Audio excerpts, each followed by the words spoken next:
至於喺裝嵌窗褥嗰陣時，工友就可以將角馬用機械式氣壓嚟協助裝嵌。而為咗加強窗褥嘅強度同埋防漏保護，工友仲一定要加窗褥鋁角，然後用氣壓撞角，跟住用45度機械式氣壓裝嵌。不過記得要注意力度，千祈唔好搞到45度角變形至好啊！另外喺4隻碰口角嘅背面加上定角鋁片，然後再搽上膠嚟到做防水噶。總之裝嵌好之後嘅45度夾角咧，應該要係對角、平滑、冇氣吸同埋唔介手，而夾角嘅膠咧就要係飽滿至得噶。咁至於裝嵌窗框橫料，即係 transom， 同埋企料，即係 mullion 嘅90度碰位咧，通常都會用入榫同埋窩榫嘅方法嚟接合嘅。喺入榫之前咧，要先打膠。注意啊，插坑窿位同埋榫頭要互相配合，跟住用風錘嚟窩榫，不過力度一定要均勻，唔係就會損壞鋁料噶啦。而裝嵌好嘅榫位就應該係嵌位緊密，冇虛位。橫料同埋企料就要成90度角。裝嵌好之後，就要再喺榫位支膠，防止入水。而收貨標準呢，就係以飽滿同埋不透光為原則嘅。另外企料同埋橫料嘅所用頭尾 box 都要加封口片，再支膠封頂，防止入水。管工仲要抽樣做漏水測試，確保封口緊密，唔會入水嘅。我知亦都可以用絲坑螺絲嘅接合方法嘅。首先就喺鋁料嘅 sectional profile 預留絲坑，然後喺兩件鋁料接合位之間呢放上膠墊，再用螺絲鎖緊鋁料，同埋喺碰口位接膠嚟到防止入水噶。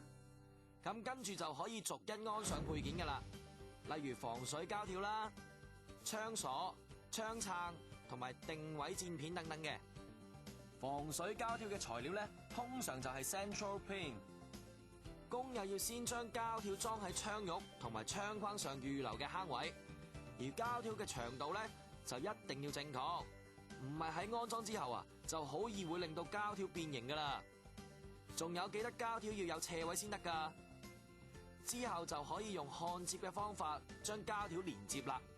咁焊接好嘅膠條，4隻角嘅焊接位一定要緊密同埋對稱至得嘅。而且膠條啊，除咗要長度正確之外，仲要冇反起、冇爆口同埋冇離罅先至為之標準噶。記住，做完 check 個啱規格，咁樣膠條先至唔會唔夾。而氣樽嘅7字鎖，即係 cam lock， 就要用不鏽鋼螺絲嚟安裝啦。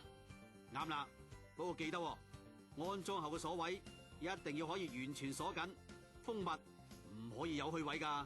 如果做得唔好嘅話，就咪使旨意可以用其他方法啦。至於企窗窗鎖嘅 link bar 咧，就要同鎖柄啤實，避免用螺絲，因為咁樣啊先至唔會離位噶。如果 link bar 過長咧，就可以喺 link bar 分中位置加箍，咁樣就可以保護佢唔會變形同埋彎曲啦。咁即係話一定要做得啱標準至得啦。冇錯啦，不過業主亦都可以考慮改用多點鎖嘅，因為安裝多點鎖嘅時候，就唔使喺窗框正面鑽窿，可以加強鋁窗嘅防水效能噶。而喺安裝窗撐嘅時候咧，工友就要喺窗褥或者窗框之間加上膠戒指，咁樣唔同嘅材料就可以隔開，防止氧化噶。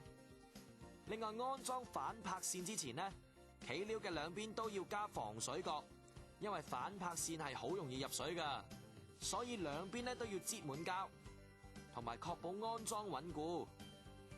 至於安裝玻璃線嘅時候咧，就記得要喺呢個45度碰口位用保護膠片墊住，咁樣喺安裝玻璃線嘅暗喉就唔會刮花碰口位啦。最後所有螺絲都要搭膠，而碰穩泥位嘅螺絲咧，仲要加膠帽添。